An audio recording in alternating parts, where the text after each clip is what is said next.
قبلہ، اگرچہ ہم جس طرف بھی رخ کریں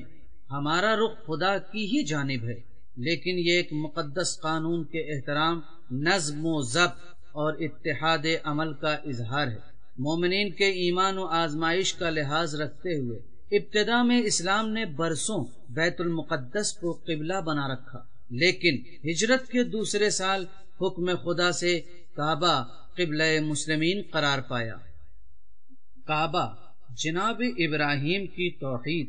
حضرت محمد مصطفیٰ صلی اللہ علیہ وآلہ وسلم کے ایمان اور حضرت امام مہدی عجل اللہ تعالی فرجہ الشریف کے عالمی قیام کی علامت ہے۔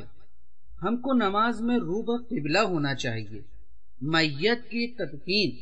اور حیوانات کو بھی روبہ قبلہ ذبح کرنا چاہیے۔ البتہ جو لوگ خانہ کعبہ سے دور ہیں وہ اس طرح حالت نماز میں کھڑے ہوں کہ لوگ کہیں اس کا رخ قبلے کی طرف ہے، اتنا ہی کافی ہے۔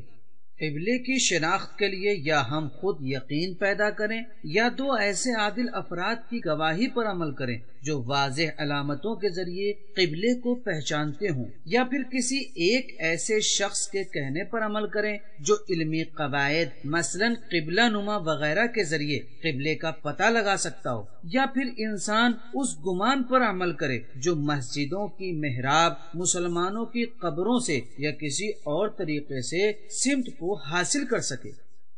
اگر ہم قبلے کی سمت معین نہ کر پائیں تو جس طرف بھی گمان ہو اس طرف نماز پڑھ لیں، کافی ہوگا، لیکن اگر قبلے کی طرف گمان بھی نہ پیدا ہو تو پھر ہم کو چاروں طرف نماز پڑھنا ہوگی۔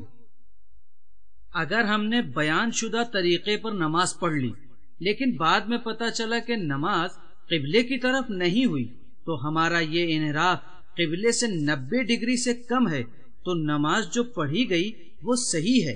لیکن حالت نماز میں صحیح سمت کا پتہ چل جائے تو ہم کو اسی وقت قبلے کی طرف گھوم جانا چاہیے۔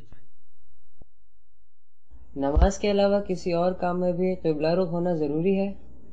ہاں، کیوں نہیں؟ جانور ذبح کرنے کے علاوہ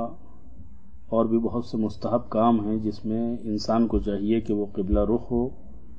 مثلا قرآن مجید کی تلاوت کرتے وقت، بیٹھتے وقت یا رات میں سوتے وقت بہتر یہ ہے کہ وہ قبلہ رخ ہو، اور اسے چاہیے کہ اپنے ہر کام کو خانہ خدا سے مربوط رکھے۔ لیکن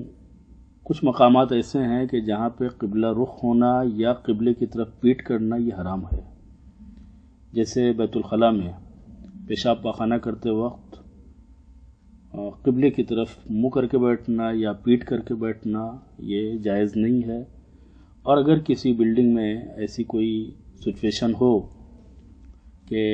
انسان مجبور ہو تو پھر وہ اس ٹوائلٹ کو استعمال نہ کرے، اس لیے کہ یہ کام جائز نہیں ہے۔ دلچسپ بات یہ ہے کہ سال میں 2 دن 28 مئی اور 16 جولائی کو مکہ کے زوال کے وقت سورج بالکل سیدھا خانہ کعبہ پر اپنا نور بکھیرتا ہے، اور اگر اس وقت کوئی آدمی سورج کی طرف رخ کر کے کھڑا ہو جائے تو اس کا رخ قبلے کی طرف ہوتا ہے۔ مستحبی نماز میں بھی قبلہ رخ ہونا ضروری ہے؟ دیکھیے، قبلہ جو ہے وہ واجبی نماز میں بھی شرط ہے اور مستحبی نماز میں بھی شرط ہے، لیکن اگر کوئی مجبوری ہو، مثلا انسان سواری پر ہو، سفر میں ہو اور قبلے کی رعایت اس کے لیے مشکل، تو پھر ایسے میں ضروری نہیں ہے کہ وہ قبلہ رخ ہو۔